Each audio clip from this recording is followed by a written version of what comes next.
No último vídeo, nós refletimos sobre avivamento, que nós entendemos ser o ato de arrependimento que as pessoas devem ter diante de Deus.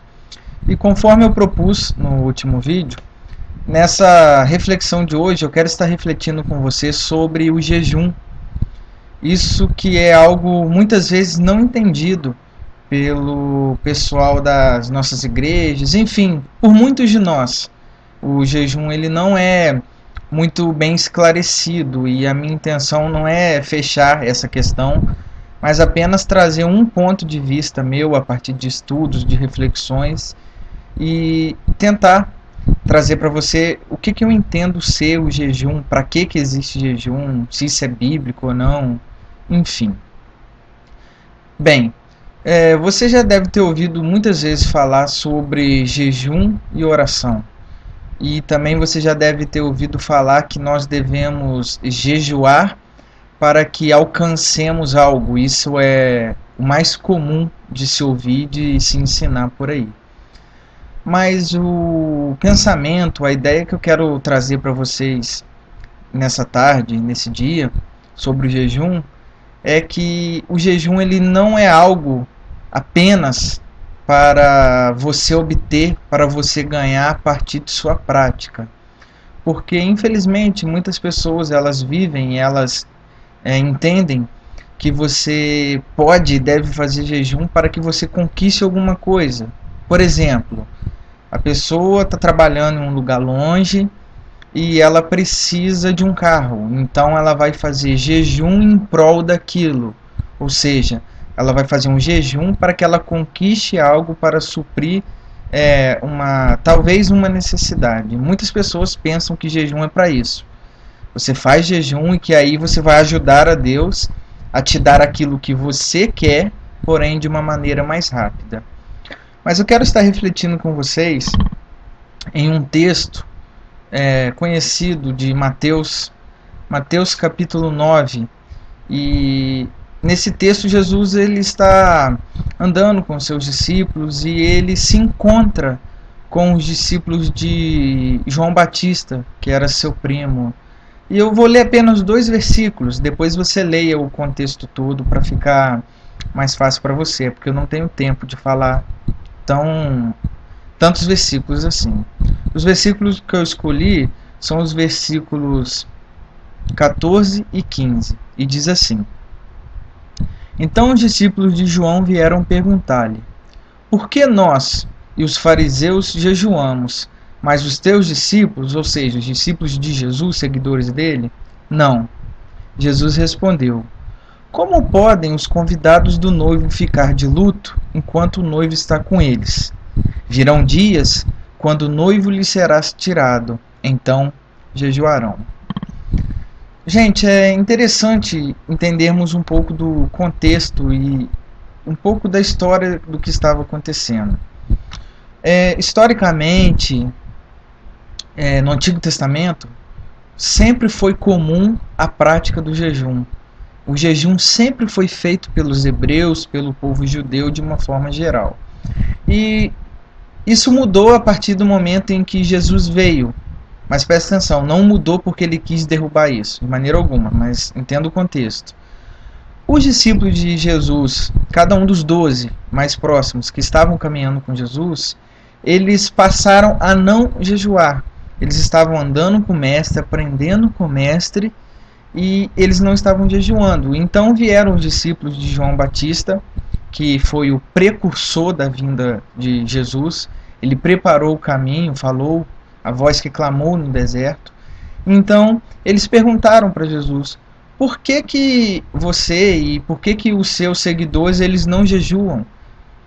Vale lembrar que essa era uma prática comum dos judeus. E eu acho interessante porque naquele contexto, os judeus, as pessoas de um modo geral, eles viam Deus como uma pessoa muito distante deles, muito superior e que apenas servia para pesar ou não a sua mão, dar ou não alguma libertação, fazer ou não alguma coisa por eles. Só que naquele contexto de Mateus, Jesus, o próprio Deus encarnado, ele está junto com os seus discípulos. Então, Jesus ele tem até um nome conhecido, Emanuel, Deus conosco. Então, Jesus ele começa a quebrar esse paradigma, essa falsa ideia de que Deus muitas vezes não se relacionava, não se importava com as pessoas de uma forma geral. Então, seus discípulos caminhavam com ele e não jejuavam, consequentemente.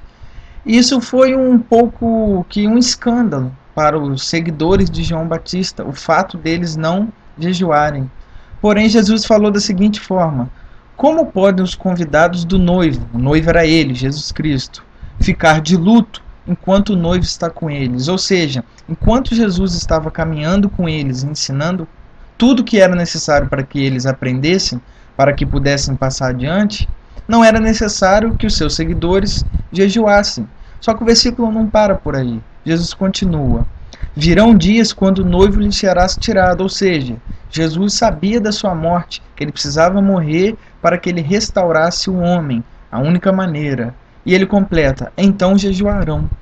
E pensando em jejum, queridos, e aplicando aos nossos dias, à nossa realidade, eu gosto de pensar o jejum como algo bem pessoal.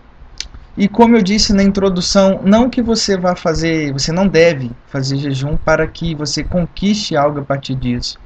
Na verdade, o jejum deve ser uma preparação no qual você se priva de alguma coisa, especialmente algo físico, algo comestível, de preferência. E eu entendo que se você fizer isso, você vai estar mais sensível ao Espírito. Um exemplo: a pessoa que vai pregar. É interessante que ela, no seu tempo de preparação e também no seu tempo pré-pregação, ela possa jejuar, porque ela vai estar mais sensível àquilo que o Espírito quer falar com ela. Porque muitas vezes nós nos fechamos por causa da nossa correria, das nossas preocupações.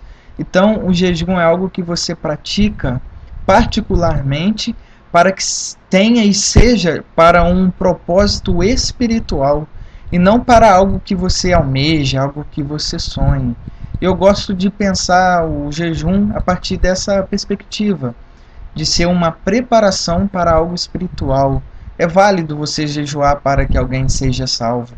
É válido você jejuar para que quando você for falar ou for fazer alguma coisa, você consiga ser um cristão fiel, um cristão firme. Você entende?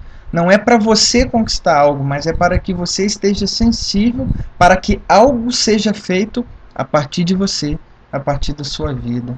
Então eu entendo e vejo o jejum dessa maneira. E você conhece o final da história, que ainda não acabou. Jesus ele morreu, Jesus ele foi levado para a cruz e consequentemente e obviamente a partir disso os discípulos passaram a jejuar, uma vez que o noivo não estava mais com eles. Tá bom, gente?